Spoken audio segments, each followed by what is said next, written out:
শুধুমাত্র অযোধ্যাতেই নয়, বাংলার বিভিন্ন প্রান্তের মানুষ কিন্তু রামকে নিয়ে আবেগে ভাসছে। ঠিক তেমনটাই দেখা গেল উত্তর দিনাজপুরের সুভাষনগরের বাসিন্দা সুভাষকে। তিনি রাম গান করেই পালা গান করেই দিন যাপন করেন। দীর্ঘদিন ধরেই পালা গান করছেন সুভাষ সরকার। উত্তর দিনাজপুরের সুভাষনগরের বাসিন্দা সুভাষ সরকার রাম মন্দিরের উদ্বোধনের দিন তিনি নিজের বাড়িতেই তৈরি করবেন অস্থায়ী রাম মন্দির এবং সেখানে পালা গান করবেন সুভাষ সরকার। রাম মন্দির উদ্বোধনে পালা গানের ব্যবস্থা। খুশি সেটা তো ভাষায় বলে বোঝানোর উপায় নেই যে কতটা খুশি। আজ ভীষণ ভীষণ ভীষণ খুশি। কেন আজ 400-500 বছর পর আজ আমাদের রামলালাকে ফিরে পাচ্ছি, সে তার বাড়িতে পদার্পণ করতেছে, এতে আমরা যথেষ্ট খুশি। এর থেকে খুশি আর কিছু হতে পারে না। যে এখন দেখি আমার ইচ্ছা আছে যাবার, দেখি যে যাইতে পারি তাহলে আমরা যাবো।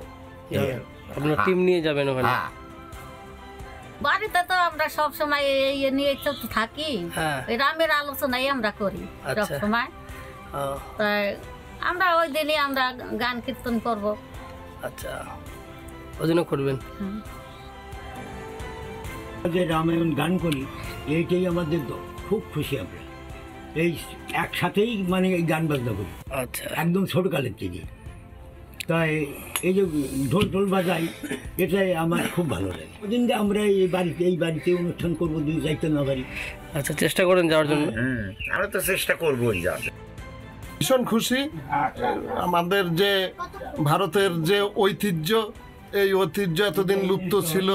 আমরা যে রাম ভক্ত যারা যারা আছি, আমরা সেই রামের যে প্রাণ প্রতিষ্ঠা হচ্ছে, এতে আমরা খুব খুশি। আমরা তো তাকে ফিরে পাচ্ছি, সেই ভগবান। ওই দিন আপনারাও গান বাজনা করবেন? হ্যাঁ, ওই দিন আমরা গান বাজনা করবো, প্রদীপ জ্বালাবো।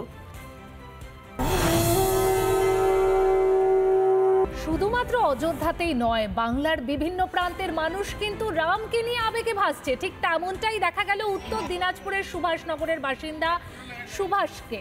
তিনি রাম গান করেই পালা গান করেই দিন যাপন করেন। দীর্ঘদিন ধরেই পালা গান করছেন সুভাষ সরকার। উত্তর দিনাজপুরের সুভাষনগরের বাসিন্দা সুভাষ সরকার রাম মন্দিরের উদ্বোধনের দিন তিনি নিজের বাড়িতেই তৈরি করবেন অস্থায়ী রাম মন্দির এবং সেখানে পালা গান করবেন সুভাষ সরকার।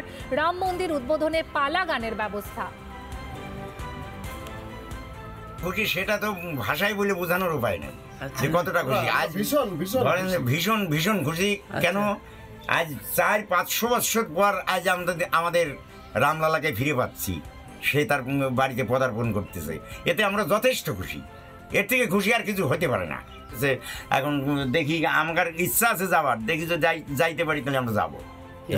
আপনার টিম নিয়ে যাবেন ওখানে? হ্যাঁ, বাড়িতে তো আমরা সব সময় নিয়ে তো থাকি, রামের আলোচনাই আমরা করি সব সময়। তাই আমরা ওই দিনই আমরা গান কীর্তন করব।